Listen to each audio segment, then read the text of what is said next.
Media करती क्या है, बहुत सलीके से या तो खामोश हो जाएगी या तो हल्का हाथ रखेगी। आपको लगता है उनकी विनम्रता का नाजायज फायदा उठा रहे हैं पार्टी के लोग? हाँ, बहुत सारे लोग उठाते हैं। जितने भी लोग कांग्रेस छोड़ के गए हैं बीजेपी में, वो किसी ना किसी लालच में गए हैं, इसमें कोई शक नहीं। नहीं, इसमें कोई दो राय नहीं। आप एक तरफ एजेंसीज खड़ी हैं, एक तरफ पैसा खड़ा है, एक तरफ पावर खड़ी है और एक तरफ विचारधारा खड़ी है। आप लड़ सकते हो, चल सकते हो तो आए। कभी आपको भी ऑफर आया रखी है तो आपको भी कभी ऑफर आया क्या बीजेपी से? मैं पार्टी नहीं छोड़ सकता, राजनीति छोड़ सकता हूं। कांग्रेस पार्टी की सरकार आ गई, इंडिया गठबंधन की सरकार आ गई, तो क्या देश का मीडिया, जो कि अभी इस तरफ गोदी मीडिया कहा जाता है, वो उस तरफ गोदी मीडिया हो जाएगा क्या? कहीं ये इसका रिग्रेट है, इसका अफसोस है कि हम मीडिया को मैनेज नहीं कर पाए या मीडिया का प्रबंधन नहीं कर पाए जैसे बीजेपी कर रही है। नाम बदलने वाला बिल लाना है, मनरेगा को बुलडोज करना है। रात के 1 बजे तक, 2 बजे तक आप संसद चलाएंगे, रात के 3 बजे तक आप वक्फ का बिल लाएंगे तो संसद चलाएंगे, लेकिन प्रदूषण पे बहस करने के लिए आप नहीं चलाएंगे। क्या राहुल गांधी से ज्यादती करता है क्या देश का मीडिया और सोशल मीडिया? फाइल तो आपकी निकालने पे आ जाए तो निकल जाएगी। फाइल निकालिए ना, मोस्ट वेलकम। लेकिन क्या राहुल गांधी प्रधानमंत्री बन सकते हैं क्या? हाँ, तो कब? ये बात आपको भाजपा के नए कार्यकारी अध्यक्ष से पूछना चाहिए। रुपया 58 रुपए का छोड़ करके नरेंद्र मोदी जी को देके गए थे, $1 के मुकाबले। $1 58 रुपए का था, आज 91 रुपए का है। अब आप कहेंगे कि नहीं नहीं, डॉलर मजबूत हो रहा है, रुपया कमजोर नहीं हो रहा है, कि जब जब देश का रुपया गिरता है तब तब प्रधानमंत्री की गरिमा गिरती है। अब नहीं गिरती क्या? मजा नहीं आ रहा है। हम करते हैं प्रबंध, आप चिंता मत करिए। राहुल जी बन सकते हैं क्या पीएम? राहुल जी 2029 में प्रधानमंत्री बने। आपको लगता है पीएम बनने की काबिलियत, वो स्किल्स, वो इससे ज्यादा किसी में क्या काबिलियत चाहिए? जिसकी डिग्रियों का पता ना हो वो प्रधानमंत्री बनने लायक है, और जिसके पास बड़ी बड़ी डिग्रियां हो वो प्रधानमंत्री बनने लायक नहीं। आप पैमाना क्या रखते हैं? जो लोगों को जाकर के जनता के बीच में खड़ा हो, मुद्दों पे बात करे, दुनिया के किसी मंच पे खड़ा हो, मुद्दों की बात करे, पार्लियामेंट में भी मुद्दे उठाए, उसमें काबिलियत नहीं है। काबिलियत जो लफाजी करे, जिसको बोलना बहुत अच्छा आता हो। मुझे लगता है मनमोहन सिंह जी को बोलना बहुत कम आता था, बहुत कम बोलते थे, लेकिन 10 साल का उनका जो शासनकाल था उसमें देश उदारीकरण के जिस शानदार उससे गुजरा है, हमारी इकोनॉमी जहां गई है, हमारा रुपया जहां था। आज तो आप सुषमा स्वराज जी का भाषण याद करिए, सबको याद होगा। इमरान भाई, इसी देश की संसद में, देश की संसद में आपके लिए रहा होगा। नहीं, हमारा नहीं था। देश के लिए वो बहुत मजबूती का दौर था। 10 बड़े उद्योगपति, इकोनॉमिस्ट, उन्होंने इसको कहा था ये लॉस्ट डेकेड है, पॉलिसी पैरालिसिस का समय। मुझे लगता है, अगर आपको ध्यान में हो, वो सारे बयान थे। मुझे हर्षवर्धन जी, रुपया 58 रुपए का छोड़ करके नरेंद्र मोदी जी को देके गए थे $1 के मुकाबले। $1 58 रुपए का था, आज 91 रुपए का है। अब आप कहेंगे कि नहीं नहीं, डॉलर मजबूत हो रहा है, रुपया कमजोर नहीं हो रहा है, तो फिर नेपाल की करेंसी क्यों नहीं उस लेवल पे जा रही? क्यों नहीं अफगानिस्तान की करेंसी? क्यों नहीं श्रीलंका की करेंसी? क्यों नहीं भूटान की करेंसी? बहुत आसान है ये कह देना कि वो पैरालिसिस का दौर था। एक संदर्भ मैंने आपको गिनाया ना, 91 रुपए का रुपया हो गया। सुषमा स्वराज जी ने देश की $1 91 का हो गया, देश की संसद में कहा था, रिकॉर्ड में है ये भाषण, कि जब जब देश का रुपया गिरता है तब तब प्रधानमंत्री की गरिमा गिरती है। अब नहीं गिरती क्या? प्रधानमंत्री की उम्र के पार निकल गया रुपया, अब नहीं गिरती क्या? कोई सवाल नहीं पूछता, मीडिया सवाल नहीं पूछती। तब तो देश के बड़े बड़े सेलिब्रिटी ट्वीट करते थे कि शुक्र है मेरे अंडरवियर का नाम डॉलर नहीं है।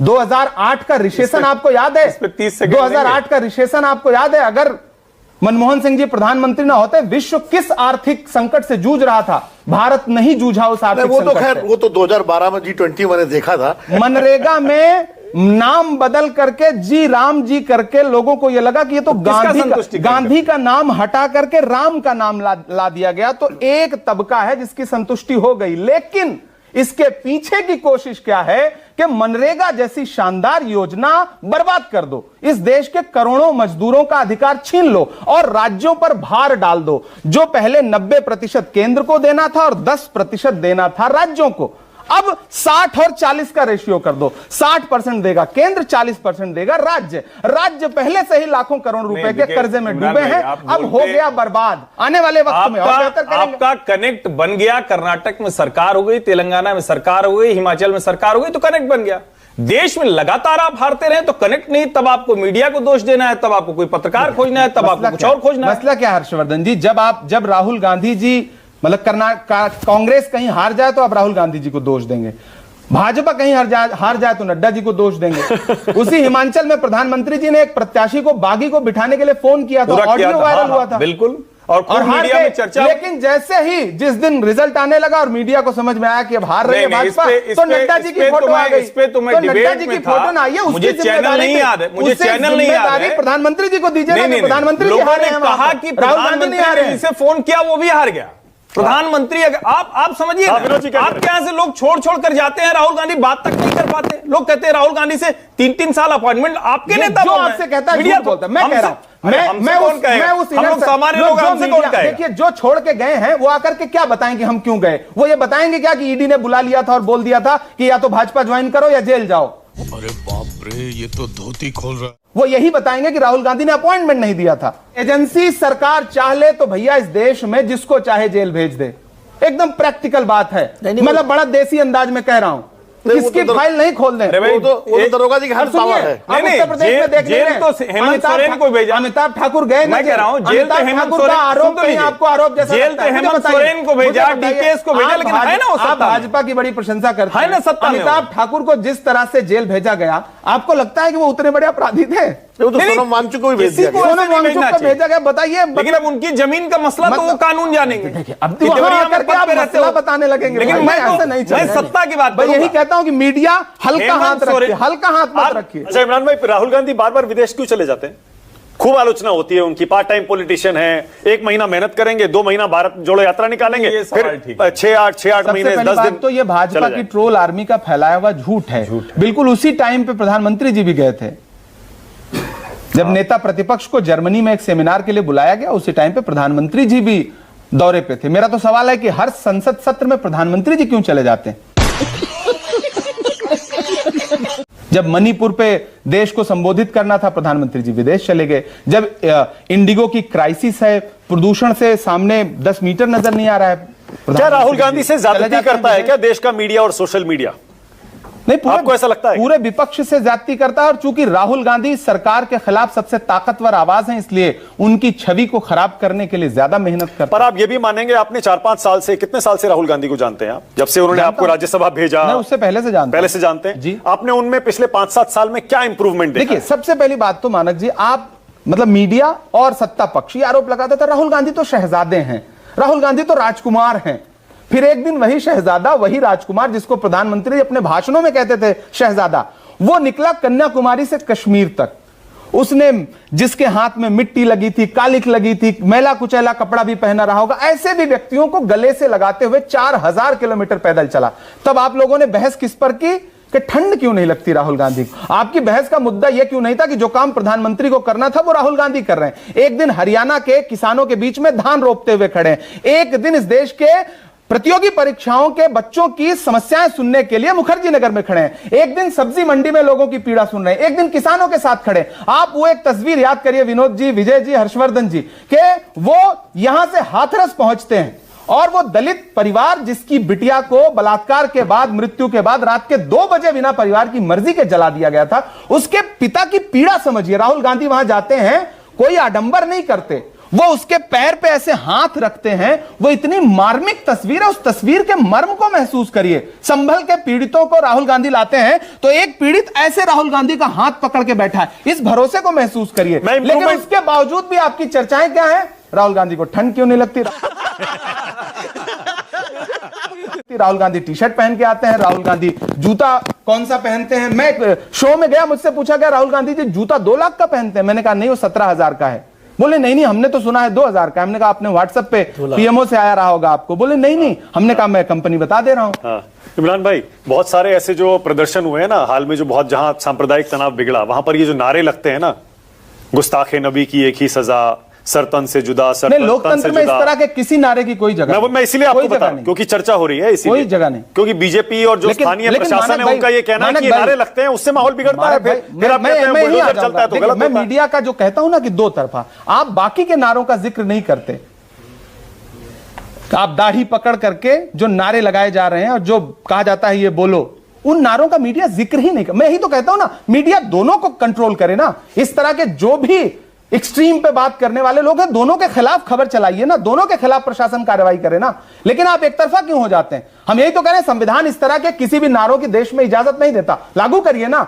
लेकिन अब तो आप जो है इस ना, पर कोर्ट का फैसला आप भी जो आया है, है। आप मैंने जो इसीलिए है ना, इसका जिक्र कोर्ट किया के कि आप फैस- कोर्ट का फैसला है। नहीं, कोर्ट ने तो फैसला दिया था कि आप बिना सुप्रीम कोर्ट को सूचित किए हुए कोई घर नहीं तोड़ेंगे, लेकिन आपके खिलाफ है तो मैसेजिंग देने के लिए आप लोगों के घर गिरा दोगे।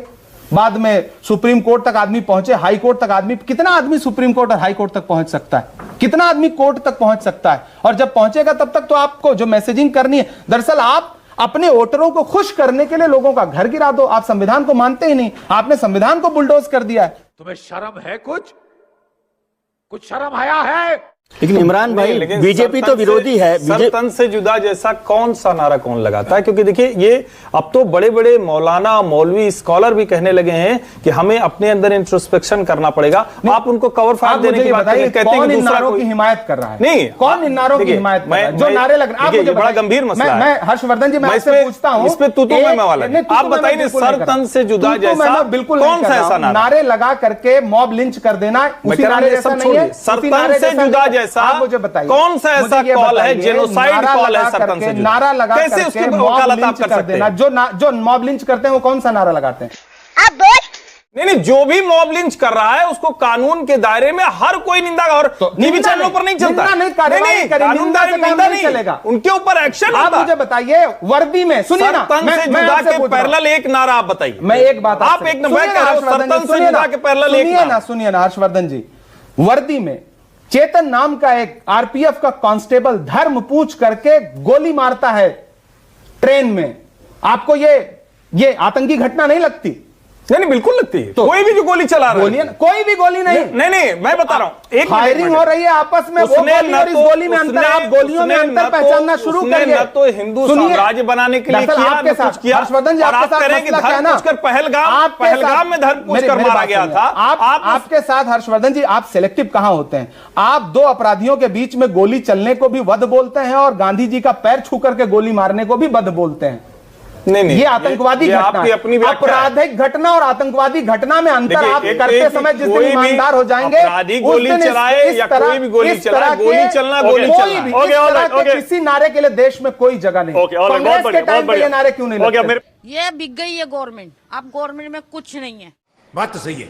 खत्म हो रहा है। लेकिन इमरान भाई, आप चलिए, मैं आपकी बात को कह रहा हूं, आप जिन नारों की बात कर रहे हैं कि जैसे एक सरतन से जुदा नारे की बात उन्होंने कही, आपने कहा कि दूसरे नारे भी लगते हैं, तो आपकी पार्टी ने, मैं कांग्रेस पार्टी की बात कर रहा हूं, जो देश के संविधान की रक्षा का दावा करती है, सेकुलरिज्म का दावा करती है, उसने उन नारों के विरोध में या इस तरह की यात्राएं जो निकल रही हैं, अभी एक कथावाचक ने निकाली दिल्ली से, हिंदू राष्ट्र बनाने की यात्रा, हिंदू राष्ट्र बनाने की यात्राएं निकलती है, आप लोग उनके विरोध में कितना जो है पार्लियामेंट तक तो आपने उठाया नहीं। मेरी बात सुनिए, कांग्रेस ने हमेशा, कांग्रेस की भारत जोड़ो यात्रा क्या थी? इस तरह के नारों के खिलाफ, इस तरह की मानसिकता के खिलाफ देश को जोड़ने की यात्रा थी, 4000 किलोमीटर की यात्रा। लेकिन आप बताइए, जो इस तरह की यात्रा निकली उसका कभी हर्षवर्धन जी ने विरोध किया? नहीं करेंगे।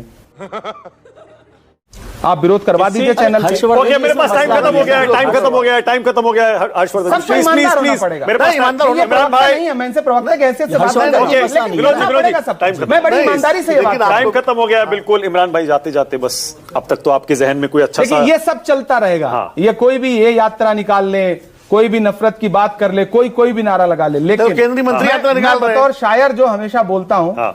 कि सदियों से आबाद रहा है, सदियों तलक आबाद रहेगा, सदियों से आबाद रहा है, सदियों से आबाद रहा है, सदियों तलक आबाद रहेगा, भारत जिंदाबाद रहा है, भारत जिंदाबाद रहेगा, भारत जिंदाबाद रहा है। कि नफरत के अंधियारे में हम सब जुगनू बन जाएंगे, हिंदू मुस्लिम सिख ईसाई एक बाजू बन जाएंगे, मुल्क की मिट्टी जिस दिन फिर से जान की कुर्बानी मांगे, भगत सिंह तुम बन जाना और हम टीपू बन क्या बात है, बहुत बढ़िया, जाएंगे। बहुत बढ़िया, भगत बहुत बढ़िया। सिंह तुम इमरान भाई, बन thank you so much जाना। चक्रव्यूह में आने के लिए। नाम यहाँ पर गांधी नेहरू मौलाना आजाद रहेगा, भारत जिंदाबाद रहा है। क्या बात है, भारत बहुत बढ़िया। जिंदाबाद रहा है। बहुत बढ़िया इमरान प्रतापगढ़ी। Thank you. मजा आया।